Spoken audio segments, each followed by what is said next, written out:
अस्सलाम वालेकुम my dear student. उम्मीद है कि आप सब खैरियत से होंगे और डेली बुनियाद पर अपना जो काम होता है वो जारी रखे हुए होंगे। आपका टीचर जो है मैथमेटिक्स के साथ आज हाजिर है और मैथमेटिक्स का लेक्चर जो है ना हमें स्टार्ट करना है। आज जो स्पेशल हमने लेक्चर स्टार्ट करना है वो ग्रेड 10 के लिए है।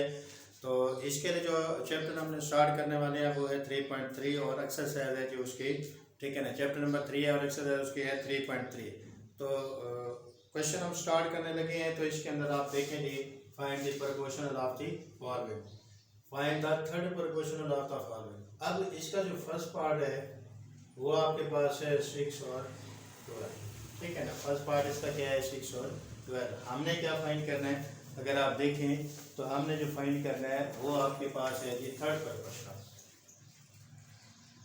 हमने क्या फाइंड करना है, थर्ड प्रोपोर्शनल। और जो थर्ड प्रोपोर्शनल है वो अगर आप देखना चाहें तो ये आपके पास, ठीक है ना, वैल्यूज इसकी दे रखी है। और थर्ड प्रोपोर्शनल जो हमने स्टार्ट करना है उसको हमने सपोज करना है। सोल्यूशन हम इसका स्टार्ट करने लगे हैं। सपोज एक्स बी दी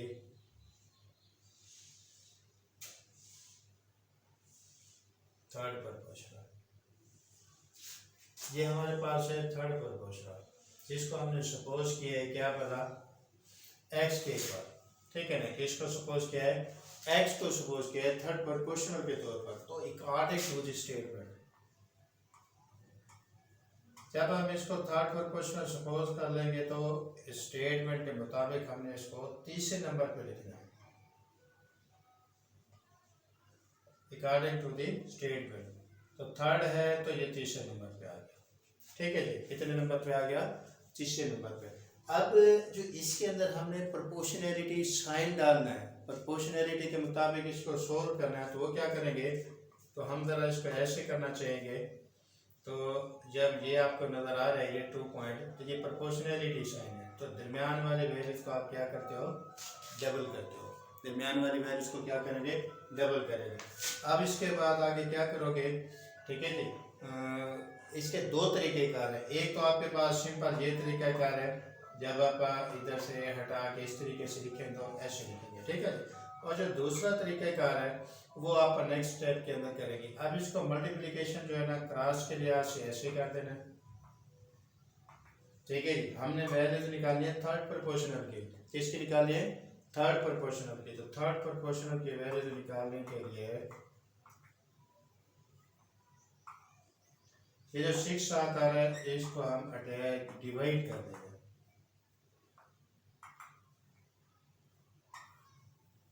ठीक है जी। ये आपका सॉल्यूशन है, ठीक है जी। ये हमारे पास क्या है, थर्ड प्रोपोर्शनल है। थर्ड प्रोपोर्शनल के अंदर हमने क्या सीखा है, दो वैल्यू दोगे, उसके बाद उसको तीसरे नंबर पे जो भी प्रोपोर्शनैलिटी साइन आप जिसको एक्स दो, वाई दो, जेड दो, इसके अंदर कोई वैल्यू जो ना उसे आप सपोज कर दोगे। फिर उसके बाद उसको जरा स्टेटमेंट के मुताबिक तीसरे नंबर पे लिखोगे और फिर उसके बाद प्रोपोर्शनैलिटी साइन लगाओगे। और तब उसके बाद सिंप्लीफिकेशन का प्रोसेस आएगा, 6 और 12 आ जाएगा। इसको जब आप इक्वल साइन में डालोगे तो ऐसे आ जाएगा, सिंप्लीफाई के बाद आपके पास ये आ जाएगा। अब हम आगे करते हैं नेक्स्ट, इसका सेकंड पार्ट। नेक्स्ट क्या करते हैं, सेकंड पार्ट। अब सेकंड पार्ट के अंदर आप देखें, इसको मज़ीद सीखने की कोशिश करते हैं। कुछ स्टेटमेंट ऐसे है A3 और 3A², ये आपके पास है जी वैल्यू, ये क्या है, वैल्यू। अब इसके अंदर क्या करना है, वही बात हमें क्या फाइंड करना है, थर्ड प्रोपोर्शनल, ठीक है। क्या फाइंड करना है, थर्ड प्रोपोर्शनल। तो सपोज कर दोगे यहाँ पे x B they third proportional, x को आपने क्या किया है, थर्ड प्रोपोर्शनल सपोज किए। अब अकॉर्डिंग टू द स्टेटमेंट क्या लिखा है,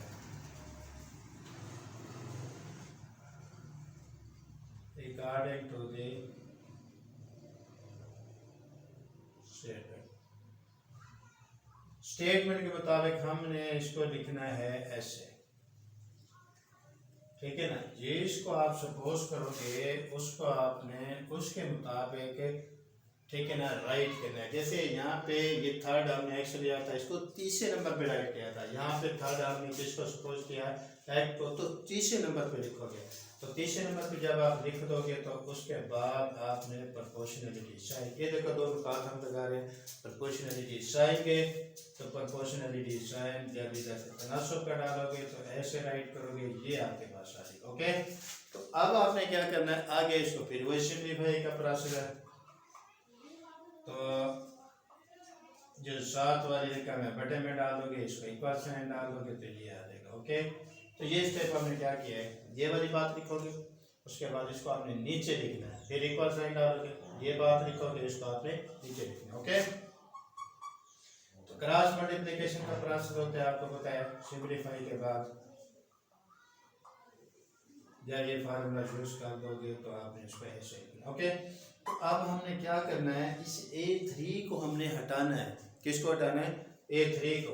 अब A3 को हटाने के लिए ये आप डिवाइड कर दोगे, कैंसिल हो जाएगा, तो उसके बाद x आ जाएगा। जहाँ से अगर कैंसिल करना चाहें, चलिए इसको हम ऐसे लिख देते हैं, 3A3, ठीक है। हमने कुछ चीज़ के अंदर चेंज नहीं की, इसको 2 टाइम लिखा है, ये 3 है तो पावर स्क्वायर अलग लिख लिए और उसकी 1 पावर अलग लिख लिए। ये यहाँ से आप करोगे, यहाँ से आप करोगे, और दिस शिफ्ट हो जाएगा, एक्स आपके पास आ जाएगा 9, 3 का 9 पड़ेगा, तो ये आपके पास थर्ड प्रोपोर्शन फाइन हो गया। इसी तरह ये भी थर्ड प्रोपोर्शनल फाइन हो गया। तो मुझे उम्मीद है कि आज का जो लेक्चर होगा उसका आपने सीखा होगा और उसको आपने करने की कोशिश करनी है, सीखने की कोशिश करें। नेक्स्ट लेक्चर जो है ना इंशाल्लाह हम कल लेंगे, तो इस लेक्चर को आप अच्छी तरीके से देख लेना, समझ लेना। किसी किस्म की कोई भी आपके कोई परेशानी है, फीलिंग्स है, तो इनबॉक्स आपके लिए हाजिर है, आप ज़रूर इसके अंदर बात को शेयर कीजिएगा। थैंक यू, अल्लाह हाफ़िज़।